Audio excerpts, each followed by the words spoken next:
Hey folks, fWhip here, and welcome to the brand new Q&A episode on the second channel. We just finished up a massive castle build, and I'm in love. I'm so happy about it, and we got so much work done tearing down this mountain here. But you know, we don't need that much recap. Go watch the video building that. Yeah, and then come back here. We got a few questions today, and it looks like I passed it. Here we go. First one from somebody whose name got removed from YouTube. Hey fWhip, can you show us your statistics? Curious how much you've mined and stuff. I got a lot of stuff that I can show on the stats page for sure. If you want to see a more in-depth walkthrough of this, let me know, and I can maybe do a whole video just kind of going throughout it. But some big name ones is netherite pickaxes is 1.428. We got almost 1 million on the shovel. The hoe is 265,000 about. The most placed block we have is 256,966 dirt. The axe is above 200,000 logs mined or uses on the axe. The most placed, well, I guess that's the most placed. Most mined block is stone at 630,000. Thank you to the mountain we're doing right now. The netherrack from the wither skeleton farm perimeter that we cleared out, and then dirt and grass are both up there, which is pretty nuts that they're all really high. And then we have our sand, and then oak leaves and azalea leaves. Oak leaves is about to pass azalea, which is kind of nuts, and I have so many more azalea in storage that I think oak leaves really is going to do it. The only super painful ones is the almost 46,000 obsidian that we've mined, and the near 61,000 red sand that we've mined, and the now 64,000 snow blocks that we've mined. But here's a quick scroll through. You can see a bunch of different ones in here if you want to pause and check this out right here. I've mined 10,600 shulker boxes. That doesn't include the colored ones that we have. So that's how many shulker monsters we've moved throughout the world. As a fun one. Wet sponges, 4,000 of them. Regular sponges, 3,906. So I guess that means I have 100. I must have a bunch of wet sponges sitting around still. We've now crafted nearly 250,000 bone meal thanks to the wither skeleton farm. All of that glass was for a lot of villager trading, and then also doing all the glass work that we've done, like the 81,000 light blue glass. We've gotten 71,000 emeralds. That doesn't include from the raid farm, so that's the ones that we physically traded for at villager trading halls and things, or uncrafted blocks of emeralds. So maybe it does count, because I do usually craft them for storage sake. And the very important one that I know a lot of people are curious about, we have crafted 13,676 spruce trapdoors and near 58,000 rockets as well. So there's a little glimpse into a lot of it for the numbers there. And I guess what other ones we can look at here is mob kills. I'll just scroll through this real quick. 18,000 drown that we have, 41,000 endermen. All of the big ones are from farms. A goal I have is to get every single kill thing on this list of hostile mobs above 1,000, except the warden. I'm not bothering with that. We're not going to risk getting killed to kill 1,000 wardens. I don't want to do it in farms either. I want these to be like natural ones. So things like the wither, things like hoglins, probably not zoglins, zombie villagers, zombified piglins, all those things. Like I want to get them above 1,000, like Vex and all that. I'm not like trying to do a video of killing 1,000 of every single hostile mob in Minecraft, but like it would be kind of fun just over time to be able to check those things off the list and get them up there just for the fun sake of it. Like I actually missed one. I wanted to look. Speaking of which, gas is at 549, so it's actually kind of getting up there. Second question today coming from Aaron0404, and I realized while scrolling through that you also have one on page 30 of this book. So you get 2 comments in this book. I forgot it was Thursday, so I was so happy to see this pop up in my sub box for your copper nightmares, not bears. No night bears. You should create a copper storage room in the Dwarven Cave 2.0 underneath the city, as I think it'd be an amazing fit there. And to help with your spruce deforestation, you should have a little lumber mill camp outside the area in the forest with extra spruce storage and just something to build there to help regrow the trees. Over in the spruce forest, I want to set up more of a campground outside of it, as I think that would be a little bit more fun. Maybe we'll turn into some log piles and things, but I want to keep the storage back in lumber storage right over there at that windmill, just because I don't want to run out there and be like, oh, let me go check the other spruce storage room. I'd rather just take everything there that we chopped down and bring it back so it's all in one place. I know I like my spread out storage rooms, but that is kind of something that probably should all be in one location. As far as the copper storage underneath in the cave that's right underneath the glass factory, I've been kind of thinking about reworking part of our copper factory over here instead to be some sort of a storage room, because we have the aging facility down below. And then I have this room that I've never done anything with. Oh, you've been in here for so long, haven't you? When did you get in here? No, I don't want your salmon. Okay. Anyways, I'm thinking we could turn this into a nice little storage room in here for just some barrels and chests and things to sort the different types of copper. So maybe we need to do that soon to get that sorted and get another chest cleared in the starter base. That would probably be pretty nice to clear some more things out of there. But I have a bunch of plans now in mind for what I want to do for Dwarven Cave 2.0.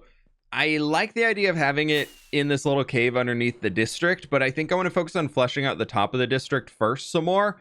And then the massive cave that we have in there leads into an even more massive cave that rivals the size of Gobland from Empire Season 2, which is nuts. And that is all right down in here. So if we were to clear out a lot of these like pillars going up and down, and this thing is massive. It goes on forever, and it's very, very dark currently.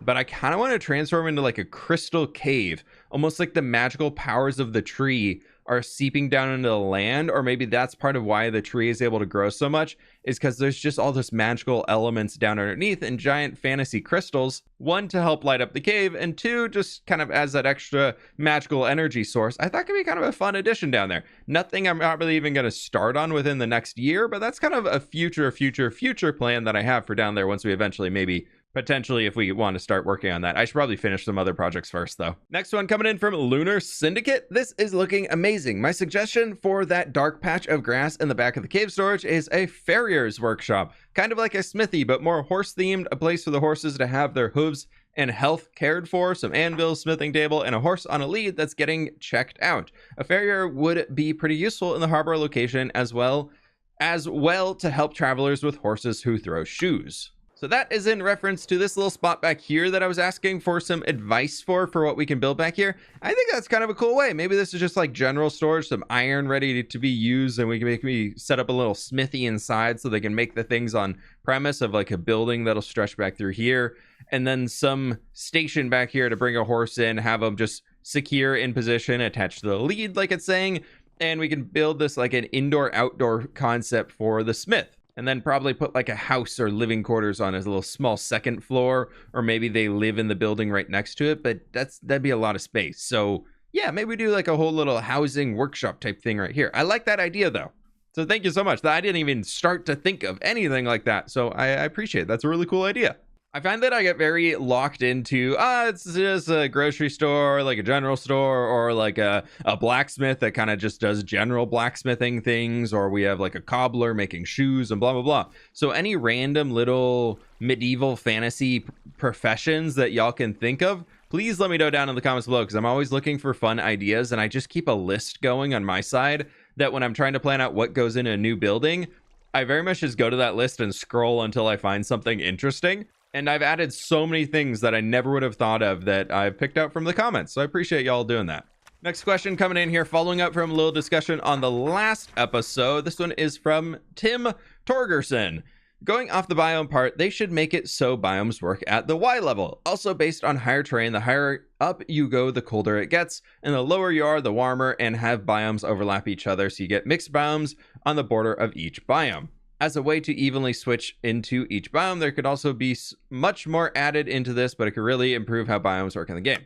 So all of those things, minus just biomes overlapping and everything, those actually exist in the game already, but they're not utilized everywhere. One way that I can showcase this, I'm thinking over this direction. There are some biomes that actually do have overlapping biomes, or transitionary biomes, I think is a good way to describe it. Like the sparse jungle biome. If you haven't heard of that one, that exists at the edge of jungle biomes, so there's just a lot less thickness in the trees, and there's not the ground leaf coverage anywhere, so that it actually is a good transition out of the jungle instead of a harsh line like we get elsewhere. But having more things like that would be pretty cool. It's very subjective where they do exist or don't exist. It's just not consistent across the board, so that hopefully would be fun. But what I want to point out over here is you can see I'm in a meadow biome, and we're at like, what, 95 Y level? And let's go down here, where we are now in a dripstone cave biome. We went directly up and down. This whole thing in here, I'm just trying to make sure I don't get blown up by a creeper. But this whole thing right here is a dripstone cave. Then we can jump right back up here, and we're back in the meadow biome. So Y-level based biomes exist. They actually added that in with the Caves and Cliffs update to support lush caves, dripstone caves, the deep dark, all of that type of stuff, because they have different spawning conditions and different things that matter down there and how they change and all that. So biomes interacting on the Y level already exists in the game, but it's only leveraged currently for cave biomes. So one day we might see that moved elsewhere into other things like that. Like I would love for the mountain I'm tearing down, that snowy slopes exists when you're high up above. I did check to see if there's a cave biome under there that we might get lucky, and no, it is snowy slopes all the way down to -64, and it's very, very sad. There's not even a cave nearby at all. Ooh. I think there's hope that eventually Mojang's going to keep working on biomes and keep expanding them, as that is such an easy win for them to do with updates as they're going. And it gives players more ability to find unique landscapes, which every single time a new update's out, the number one question that I get asked is, fWhip, do you know any good seeds for this new Minecraft version? So many people are commenting or asking the seed I'm playing on, and that always spikes up around the time of a new update. So I'm sure Mojang's aware of this, and they have to be doing something for it. I would be so surprised if biomes don't get touched again. And some way to have that, and then that transitionary stuff as you're going up and down, would be really cool.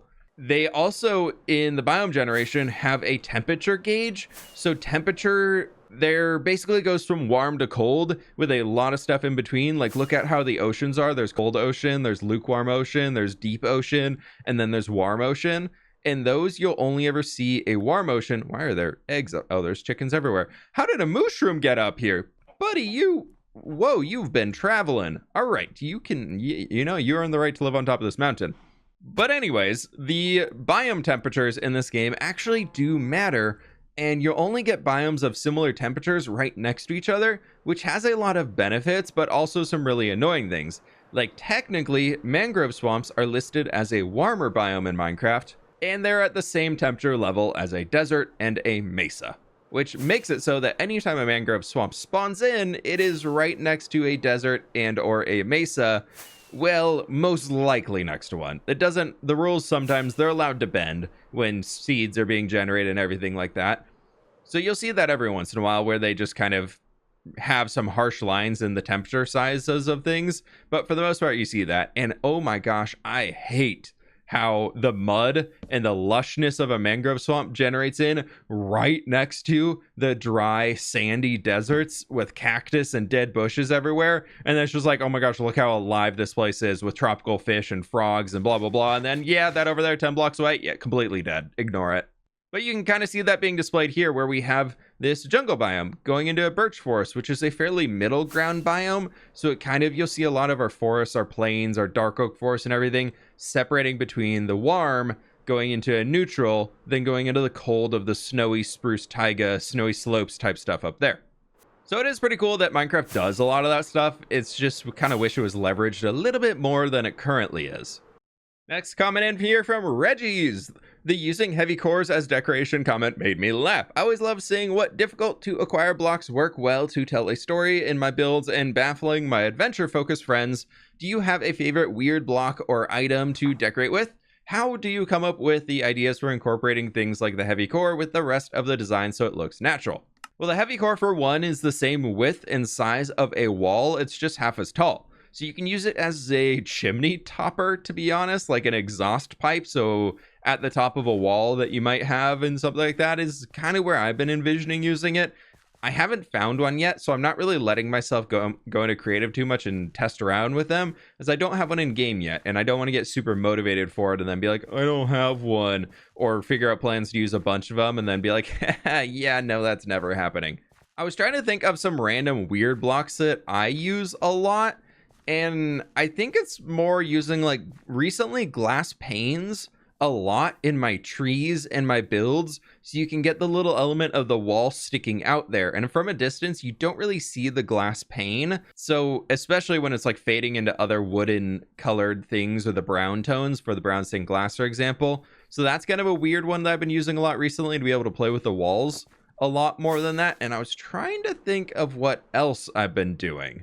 I would say maybe using a lot of the villager profession blocks in things to create better shapes. Like you can see the grindstones up there to kind of give it a spinny wheelie looking effect to it, which is a pretty big one.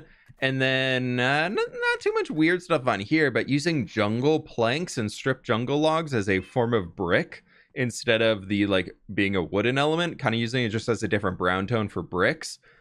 Beacons as lamps obviously would probably be one people would be considering. Using live coral blocks where underneath is actually a waterlog block. Can't show you because it'll flood everything down below if I break any of those blocks. Using that as like blueberries is a favorite of mine to use recently. And forever, one of my favorite cornerstone blocks or top of archway blocks is the lodestone. That's an absolute pain in the butt, requiring a netherite ingot. So I don't use too many of them, but I do love using them. I'm kind of in the mood, honestly, soon to go do a bunch of netherite mining just to restock on it. I've got like 20 ingots left, so I'm running a little low compared to what I used to have. So that could be kind of fun to do here soon. But yeah, outside that, I don't really know any super weird ones because I've been using them all for so long that they've become very normalized to me if they are weird. Like campfires as little window sills and covers for the top to keep rain away from the window itself. A lot of scaffolding used in windows as an example, and that's kind of most of it. Droppers underneath furnaces to get the little extra change in the stone texture. Yeah, and then I guess cherry fences in here to be almost like a whiter. It's more white toned to me and how my colorblind eyes see it than it would be if I'm using birch. I know it's pink, but it's from a distance. It seems to be paler than the birch, so I liked it in these small trees. That's just a few that I see from wandering around right now, but I don't know if there's any weird things that I use that you're like, why does fWhip always use this? Let me know down in the comments. I'm curious to know what y'all think on that. Last question for today coming in from Immaculate Otter. Hey fWhip, could you give us some tips regarding inventory management while building? With so many blocks in the game, I find it incredibly tedious to use the blocks I want. Thanks in advance. It is very tedious. It is so tedious. The Minecraft inventory needs such an overhaul. It's an absolute mess right now. But a few things that I can share that will help for Java edition players. So let's say we take a bunch of stone, gravel, blah, blah, blah, like all those things out of here, and we'll put that away. One thing is if you use your scroll wheel, if you click that down, you can actually get whatever block you're looking at as long as it exists in your inventory. So I have the stone because I'm there, come over here, middle mouse click, and it gets the andesite that I had on me already. So you can use that as a way to change things around in there. I find a very, very easy. So once you've placed one of the block down out of your inventory, you can just look at it, middle mouse click, and if you have any more in your inventory left over, you'll just pick that up and you can kind of go boop, boop, boop, boop, boop, boop, boop, and grab those and keep building the wall that you're working on. For me, I have a few rules for being a hardcore player that I find is very, very helpful. This is typically what my hotbar looks like to begin with, minus the book and minus that. So I always keep a crafting table on me. I always have a stone cutter. I always have a water bucket in case I need it and I can grab it. It's usually up in this corner. I always have my wings and my chest piece here on 4 so that I can easily grab and swap them because we can do that now. And that has saved me so many more times from creeper explosions than I care to admit. So it's very useful to have that and then just like, woo, we're gone. Okay, out of here. Instead of needing to be like, all right, where's my elytra? Let me grab that. Okay, swap it, blah, blah, blah. And then you're flying. No, it's so much faster. And I like to always have my pickaxe on 2, shovel and my axe trade out in here because I find that I'm not really using them both at the same time too much. And I definitely favor the pickaxe more than anything else. Just with the amount of blocks in this game that you can mine with the pickaxe. I don't tend to keep shears on me all the time for wool. I'll just kind of punch those. So I would rather take the time to punch out a single wool block if I misplace it or something than fill an extra inventory slot with all of this. But when I'm building something massive like the castle that we had up here, this thing had nearly 2,000 tough, nearly 1,000 dead coral, and all these other blocks. You can see in here, the texturing on this thing is very, very intensive.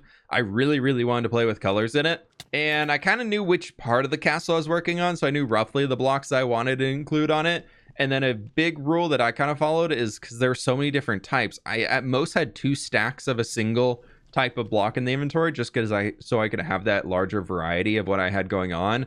And then very much was following that middle mouse click idea that I mentioned. I unfortunately don't think that works on Bedrock. If it does, somebody let me know, but I'm pretty sure it does not. Or at least I'm not aware that it works. So that helps out a ton with inventory management, and then honestly just setting up a shulker or chest monster right next to where you are with what you think you're gonna have. Like, here's the remnants of where all the snow layers are missing from the chest monster, as that will do a lot to help cut down your travel time, so you're not going back and forth between everything. And that is the most annoying thing about managing the inventory is, I forgot the one thing, let me go all the way back to my house to then come all the way back over here and place it down, and then a few blocks later, I forgot this other thing. And so the more you can reduce that, just get all your materials at one point and then keep working from there. And if you kind of know what you're doing roughly with a build, sometimes I like to, like, for all the sandstone and strip birch and all that stuff for these chimneys, I left those until last. So I went back and completely unloaded my inventory when I was working with all the stone things, and then grabbed the stuff that I knew I wanted for that, and then went back and built that, instead of being like, ooh, no, this is the next block that I'm supposed to be placing. I'll just forget about it and come back and add it in later, and that saved a bunch. Like the telescope over there, I didn't have any of the copper in my inventory until I had fully finished out the tower here completely, and then went and got the copper and the glass and everything to finish the telescope. Hopefully that helps with a few tips on how I kind of work through the terrible Minecraft inventory, and man, I hope they fix it someday soon.